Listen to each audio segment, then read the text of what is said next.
നിങ്ങൾ ഈ കാണുന്നതാണ് ചൈനയിലെ വൻ മതിൽ എന്നത്. ഈ ഒരു മതിലിന്റെ മുഴുവൻ നീളം എന്നത് ഏകദേശം 21,096 കിലോമീറ്ററോളമാണ്.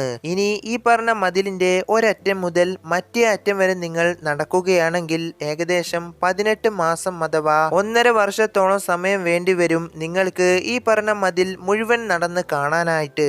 2000 വർഷത്തോളം സമയമെടുത്താണ് ഈ ഒരു മതിലിന്റെ മുഴുവൻ പണിയുമെന്ന് കഴിച്ചത്. പല രാജാക്കന്മാരും മാറി മാറി ഭരണം നടത്തുമ്പോൾ അവരെല്ലാം വലിയ രീതിയിൽ തന്നെ ഈ ഒരു മതിലിന്റെ നിർമ്മാണത്തിൽ പങ്കെടുത്തിരുന്നു. അപ്പോൾ അടുത്തൊരു ഇൻട്രസ്റ്റിംഗ് ആയിട്ടുള്ള വീഡിയോ ആയിട്ട് കാണാം. Thank you. നിങ്ങൾ ഈ കാണുന്നതാണ് ചൈനയിലെ വൻ മതിൽ എന്നത്. ഈ ഒരു മതിലിന്റെ മുഴുവൻ നീളം എന്നത് ഏകദേശം 21,096 കിലോമീറ്ററോളമാണ്.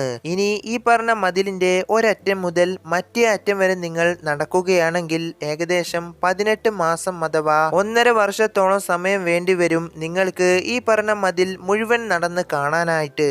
2000 വർഷത്തോളം സമയമെടുത്താണ് ഈ ഒരു മതിലിന്റെ മുഴുവൻ പണിയുമെന്ന് കഴിച്ചത്. പല രാജാക്കന്മാരും മാറി മാറി ഭരണം നടത്തുമ്പോൾ അവരെല്ലാം വലിയ രീതിയിൽ തന്നെ ഈ ഒരു മതിലിന്റെ നിർമ്മാണത്തിൽ പങ്കെടുത്തിരുന്നു. അപ്പോൾ അടുത്തൊരു ഇൻട്രസ്റ്റിംഗ് ആയിട്ടുള്ള വീഡിയോ ആയിട്ട് കാണാം. Thank you.